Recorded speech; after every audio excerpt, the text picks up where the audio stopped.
realfaith.org.au. One day I was walking down the hill and there used to be a Presbyterian church there.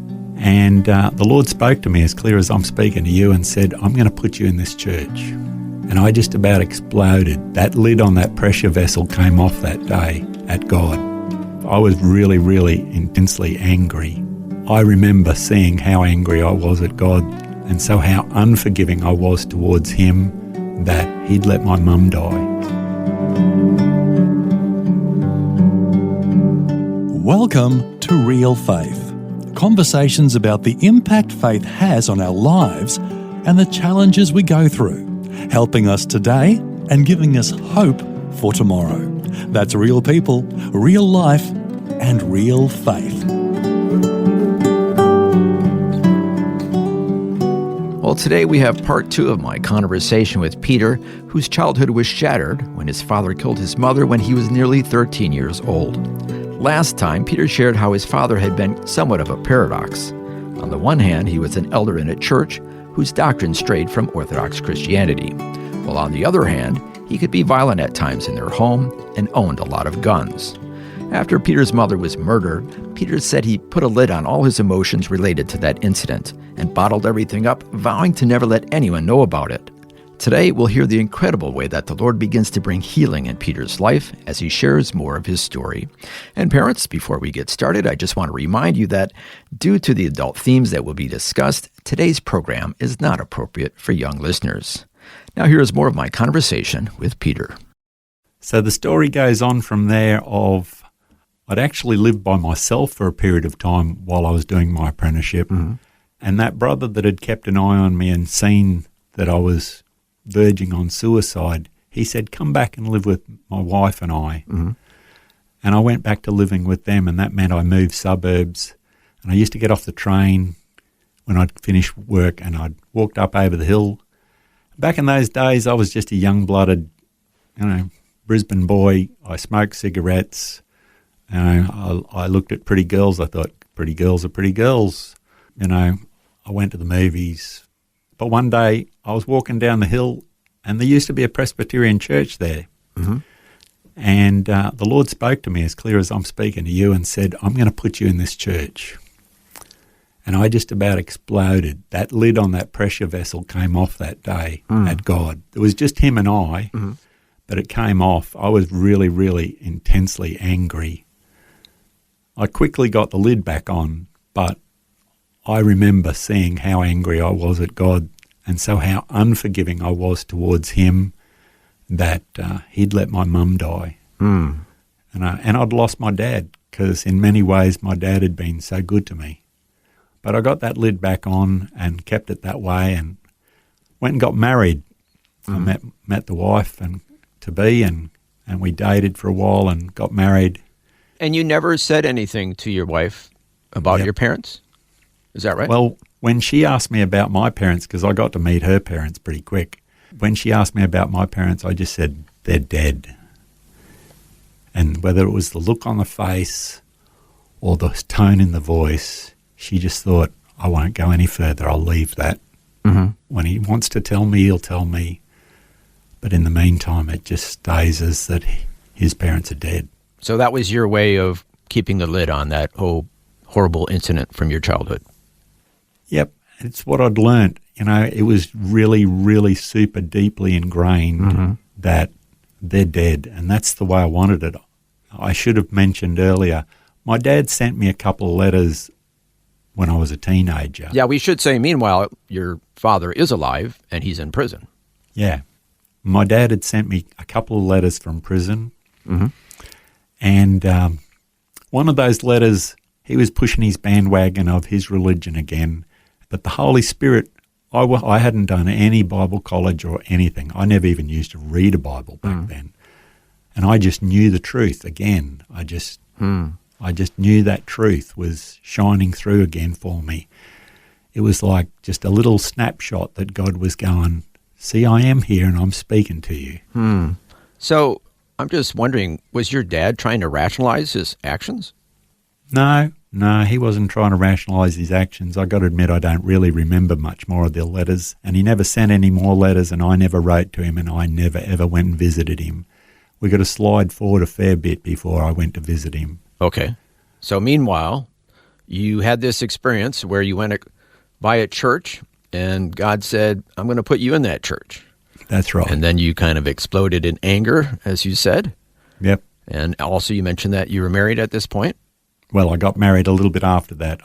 I finished my apprenticeship, and I got married, and shortly after that, I was working away in that workshop, and I cried out to God one day and said, God, get me out of this place. And he provided a new line of work, well, same trade, but working in a government department. Mm-hmm. And he provided the job. I went for the interview, and I'd passed the interview, and he'd handed me a sheet of paper saying, I want you to go to this workshop and prove that you can weld as well as your paperwork says you can. And as he did that, he said, by the way, this job's temporary. And he said, does that make any difference? And I said, yes, it does. I just bought a house, and I'm not about to put myself at risk on a temporary position when the place that employs me is more than happy to keep me. So 12 months went by. I looked in a couple of papers for a job. You've got to remember, old school, not on computers. We looked in papers. Mm-hmm. And I looked in a couple of papers, and 12 months had been passed, and we'd gone away on a holiday for a few weeks and come home, and the Sunday afternoon it was like an addictive thought. I've got to look in the paper for a job. It's Sunday afternoon. I've got to go back to work tomorrow. I've got to look in the paper. And I looked in the paper, and there was that same job advertised, but this time it said permanent. Mm-hmm. I went in for an interview on the Monday morning, and the gentleman, as I walked into the room, he looked across the table at me and said, I remember you from 12 months ago. Have you finished those advanced studies you did? And I said, yep. And he sent me off for the welding test, and I got the job. Great. And then from that was a piece in the puzzle that, of course, I didn't understand where the Lord was going in it. Mm-hmm. A few years later, I met a young man, and I shook hands with him on his last day of his apprenticeship. He came round to say goodbye to everybody, and I said to him, somehow, some way, I hope I'll get to see you again. I saw something in that young man that I didn't feel I knew how to live. I saw the beauty and the peace and the love of God. So that made an impression on you. Absolutely powerful impression. He never spoke to me about Jesus. Mm-hmm. I knew he was a minister's son, and that's pretty much all I knew about him. But his work ethic and just how he treated another person because of his faith. Mm-hmm. You know. So we're going to get back to that young man and the impact he had on your life. But first I wanted to go back and say, you had a house, you bought a house, and you put bars on every window and door. Yep. Why did you do that? Not only did I put bars on every window and every door, I owned a pump-action shotgun and a semi-automatic .22. So you were determined to protect your home. Why was that? Because I didn't trust the authorities, and if they ever let my dad out of prison, I wasn't going to trust him to turn up at the door and not be prepared. I'd lived through the dynamic of where my family hadn't been prepared. You mean when your mother was killed? Yes. I'd lived through that dynamic. You know, I'd experienced the instability of how something could go from you're out having a picnic in your favourite spot to the next day it's changed drastically. Oh, I see. So in your mind, you're thinking, I'm going to do whatever I can to keep that from ever happening to me and my family. Absolutely. Mm-hmm. Absolutely. Okay. So self-preservation, I guess, was your top priority. Yeah.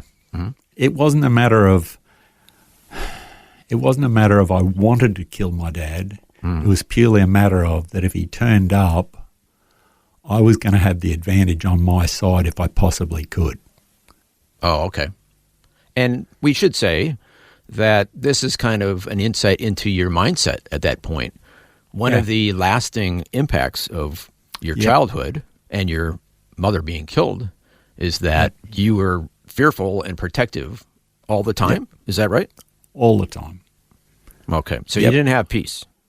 No, I didn't have peace. No, I lived in continual I bottled it up. The lid stayed on, but I lived in this place of hurt and pain and trauma that I'd never dealt with. Yeah. As we're going to touch further along the story, I'd never dealt with the trauma.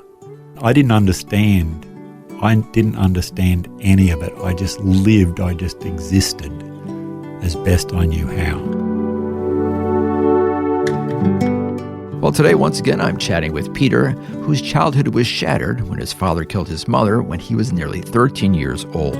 Then, Peter carried the trauma from that incident into his adult years, and he lived in fear and turmoil. Next, we'll hear more of Peter's story and the remarkable ways that God begins to use him. All that and more is coming up when we return, right here on Real Faith. The Word for Today is Australia's most widely read daily devotional, designed to give you practical teaching to keep you focused on your relationship with Jesus. Read it online or subscribe to the free printed edition at thewordfortoday.com.au. You're listening to Real Faith, conversations with real people about how God works in their lives. If you'd like to hear this program again or to listen to past programs, you can subscribe to the Real Faith podcast. Just look up Real Faith with Eric Scatterbo on Apple Podcasts, Spotify, or wherever you get your favourite podcasts. Once again, just type in Real Faith with Eric Scatterbo.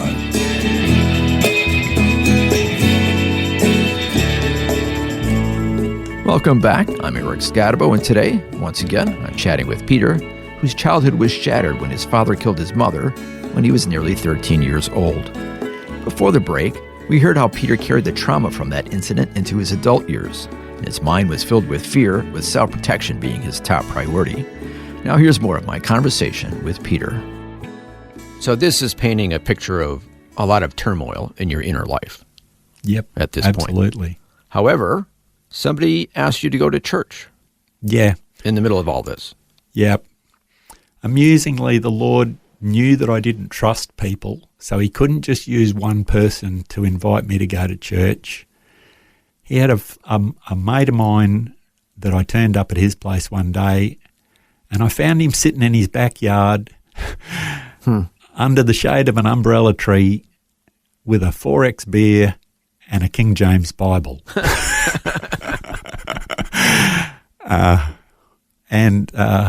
Not that I was ever a big drinker, but, he just met me where I was at, and I can remember he flicked a few pages and he said, "Read this bit, Pete." And I read something like, "For God so loved the world that he gave his only begotten Son." And he flicked the pages a bit more and he said, "Read this bit." And it most probably, I think it said, if you confess with your mouth the Lord Jesus and believe in your heart that God raised him from the dead, you shall be saved. And he got me to read a number of different passages in that Bible that day. Mm-hmm. And I walked away from his house down his driveway, and this thought is crystal clear still today. It was like, I've got to go to church somewhere and find out what's going on. And he'd said to me, "You need to buy yourself a Bible." So I went and bought myself a giant print King James. Mm-hmm. And I was proud of it.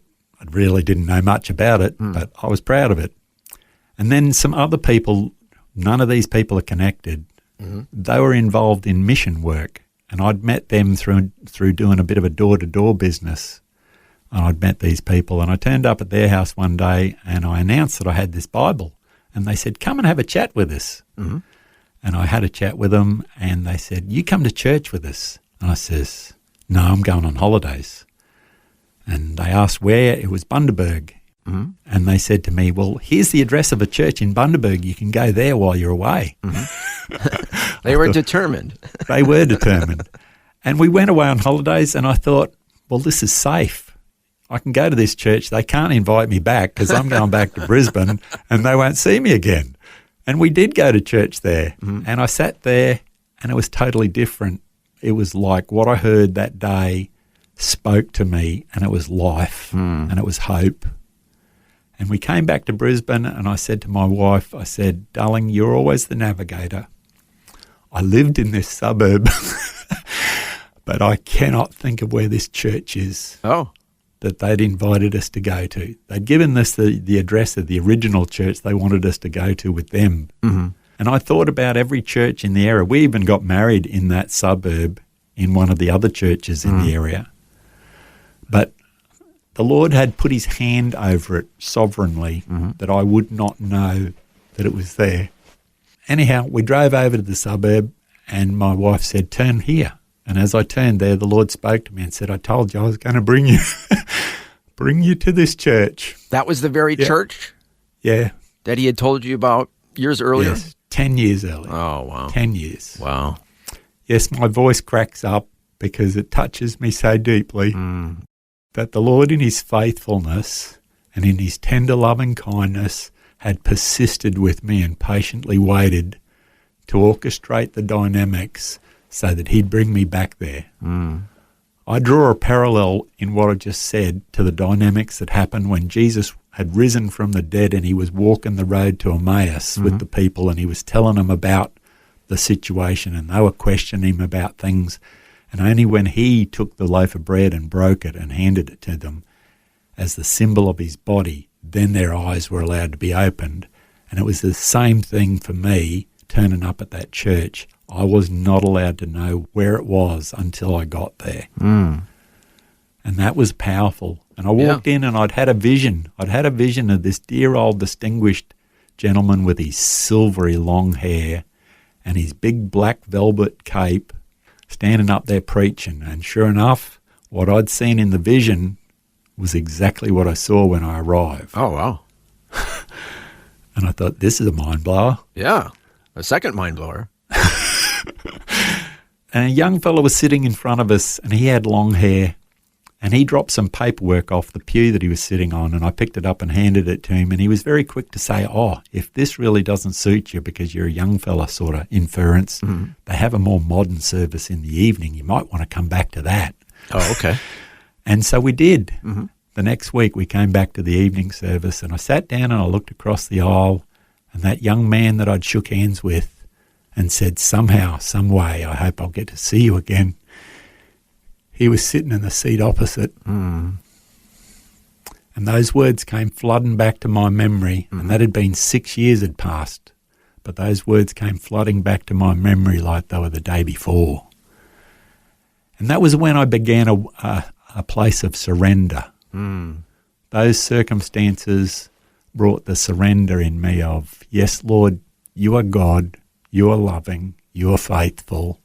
I might be hurting, I haven't got it together, but you're persistent and you're not going to let up on me. You're not going to give up.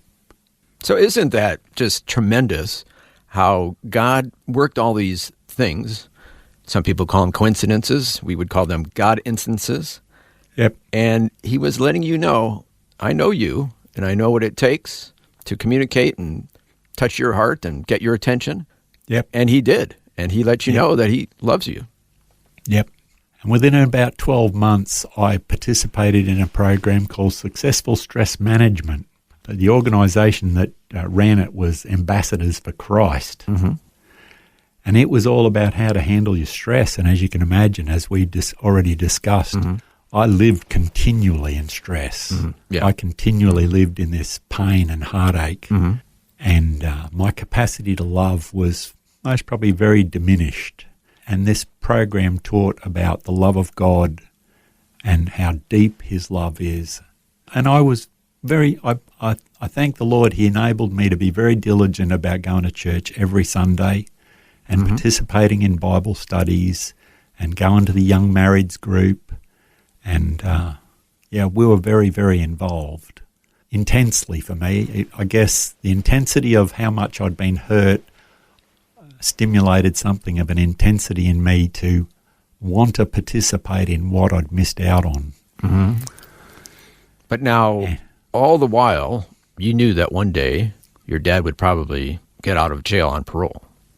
I got to admit, I'd never thought about it. Oh. The lid kept locked down. I didn't think about that. But one day, it must have been one of my brothers. One of my brothers did actually, he kept going and visiting my dad. And it must have been through him that I heard that there was a potential that my dad might get out on parole. This was 20 years had gone past.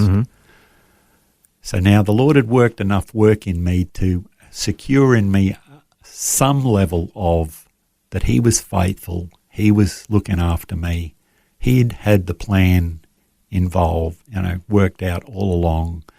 And so I lifted the lid. And I must have said to my wife, I need to go and visit my dad. And she must have thought, I'm finally getting to know what happened. Well, she thinks he's dead. She'd always lived with that place of that he's dead. Your mum's dead, your dad's dead. That's it. And of course, my brothers never talked about it. And we were very dysfunctional. After I grew up, I didn't see virtually anything of my brothers. It wasn't a matter of I hated them. It's just a matter of we were just so dysfunctional. We just didn't interact very often at all.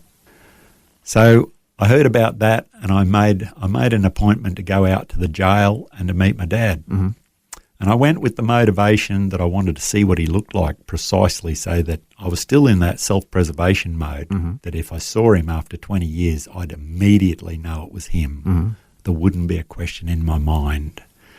And the other things, I went and actually spoke to him. I said, I forgive you, I will never trust you, and never show your face at my door. Never. Again, I wanted the lid locked on. I didn't mean him any harm. I just had the place of that if you get out of prison, don't think you're coming back into my life. You've destroyed it once, and I'm not going to give you the opportunity again. So that was your mindset. You were a young Christian doing the right thing, forgiving, but with some conditions. Yeah. So we slide forward a couple of years. We'd moved churches because I was going to that. Well, my wife and I were both going heavily involved. I was a bit more involved, I've got to admit, I was. And this was good for you. This was ministering to your soul. Yeah, it was good for me. It was good for me. It was feeding a very, very parched, like a desert river that had cracked. The Lord was feeding my soul. We changed churches because I was spending hours driving to get to church when there was a church just a kilometre down the street. I didn't ask the Lord, I just changed churches. And as my downfall has been through my life, I haven't always asked God what I should do. I've just taken logic into my own hands and made a change. Now, in amongst that, we need to add in a few things. My marriage. Now my wife knew about my family. We had an ectopic pregnancy. Ectopic pregnancy, that's where the child forms in the wrong place and is very constricted. And she had to have emergency surgery, and that pregnancy had to be terminated. And we had miscarriage, and all these things had put a lot of strain on our marriage, along with just I was still hadn't dealt with the past. I was just holding things together. And she left me. I came home one day to a note saying, we've gone, don't try and find us. She'd left me really well. She hadn't just stripped everything out of the house. She'd left me with quite a lot of stuff. But I describe that like if you tore a body in half and left all the raw parts of the flesh exposed to the elements, that's what I felt like. And in that situation, my dad rings me up out of prison because my brother had obviously told him. And he said to me, don't worry, son, there's more fish in the sea. You'll find another lady. And I could have wanted to break him in half that day. So tactfulness was not his strong suit. No. My dad never changed, really.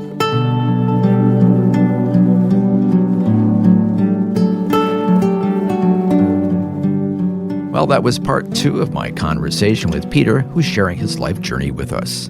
As we heard, the Lord began to work in his life, and he became a Christian. However, he still hadn't dealt with the trauma of his childhood, and he continued to bottle up his emotions. Next time, we'll hear more of how the Lord brings healing into his troubled life. Also, Peter will share how the Lord brought about events that would ultimately lead to him truly forgiving his father. That's all coming up next time.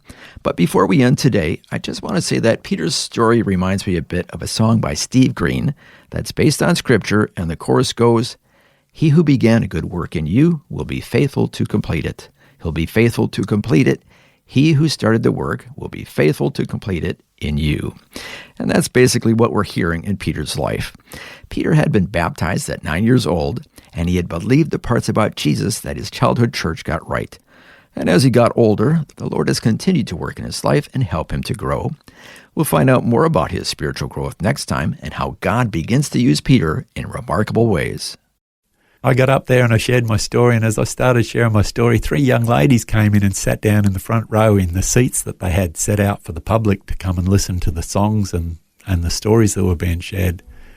And I felt like I was talking to this young lady, and when I finished sharing my story, I walked over to her and I said, "I don't understand, but I feel like I'm talking to you."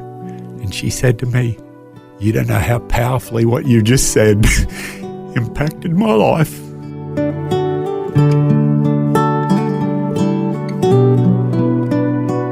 You've been listening to Real Faith, a production of Vision Christian Media. If you have any questions or comments, you can send us a message through our website, realfaith.org.au. That's realfaith.org.au. This program is a production of Vision Christian Media. To find out more about us, see vision.org.au.